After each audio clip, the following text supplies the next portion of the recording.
కొమరంభీం జిల్లా కేంద్రంలోని జనకాపూర్ ఆసిఫాబాద్ రహదారి బీటీ రోడ్డుపై గుంతలు పడి మురికి నీటితో వరద ప్రవాహం.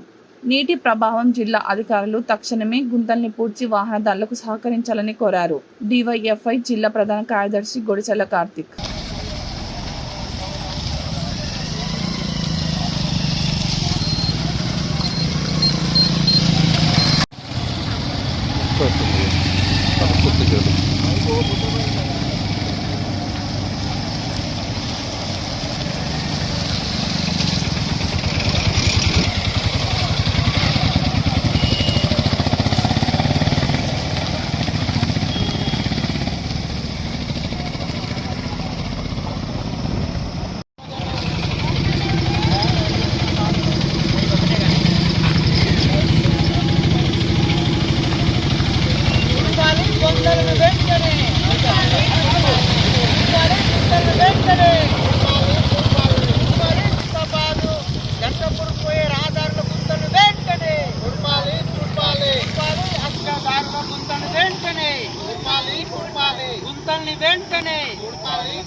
అధికారుల నిర్లక్ష్య వైఖరి అధికారుల నిర్లక్ష్య వైఖరి ఆర్ఎంబీ అధికారుల నిర్లక్ష్య వైఖరి ఆర్ఎంబీ అధికారుల నిర్లక్ష్య వైఖరి గుంతల్ని వెంటనే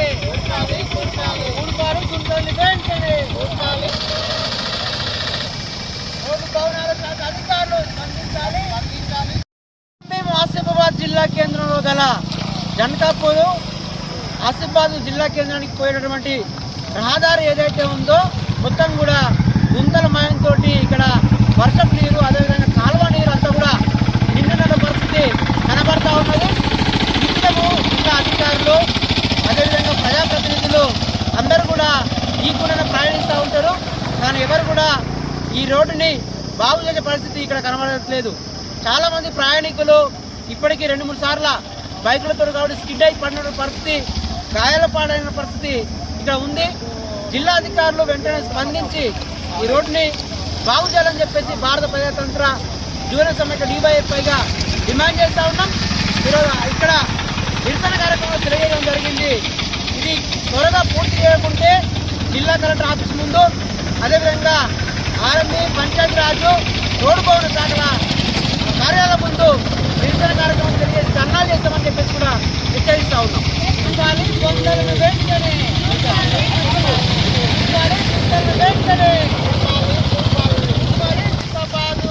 గంటపూర్ పోయే రహదారుల గుంతలు వెంటనే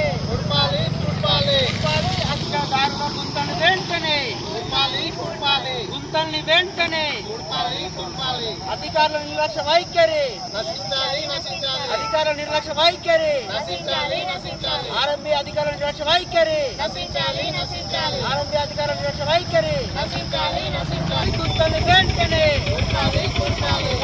గుంతల్ని వెంటనే రోడ్డు భవనాల శాఖ అధికారులు స్పందించాలి.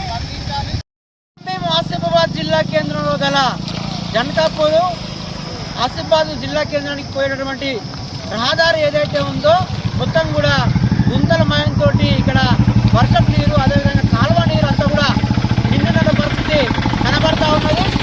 నిత్యము ఇంకా అధికారులు అదేవిధంగా ప్రజాప్రతినిధులు అందరూ కూడా ఈ కూడా ప్రయాణిస్తూ ఉంటారు. కానీ ఎవరు కూడా ఈ రోడ్డుని బాగు చేసే పరిస్థితి ఇక్కడ కనబడట్లేదు. చాలామంది ప్రయాణికులు ఇప్పటికీ 2-3 సార్లు బైకులతో కాబట్టి స్కిడ్ అయి పడిన పరిస్థితి, గాయాల పాడైన పరిస్థితి ఇక్కడ ఉంది. జిల్లా అధికారులు వెంటనే స్పందించి ఈ రోడ్డుని బాగు చేయాలని చెప్పేసి భారత ప్రజాతంత్ర యువజన సమైక్య డివైఎఫ్ఐగా డిమాండ్ చేస్తూ ఉన్నాం. ఈరోజు ఇక్కడ నిరసన కార్యక్రమంలో తెలియజేయడం జరిగింది. ఇది త్వరగా పూర్తి చేయకుంటే జిల్లా కలెక్టర్ ఆఫీస్ ముందు అదేవిధంగా ఆర్ఎంబీ పంచాయతీరాజు రోడ్డు భవన శాఖల కార్యాలయం ముందు నిరసన కార్యక్రమం తెలియజేసి ధర్నాలు చేస్తామని చెప్పేసి కూడా హెచ్చరిస్తూ ఉన్నాం.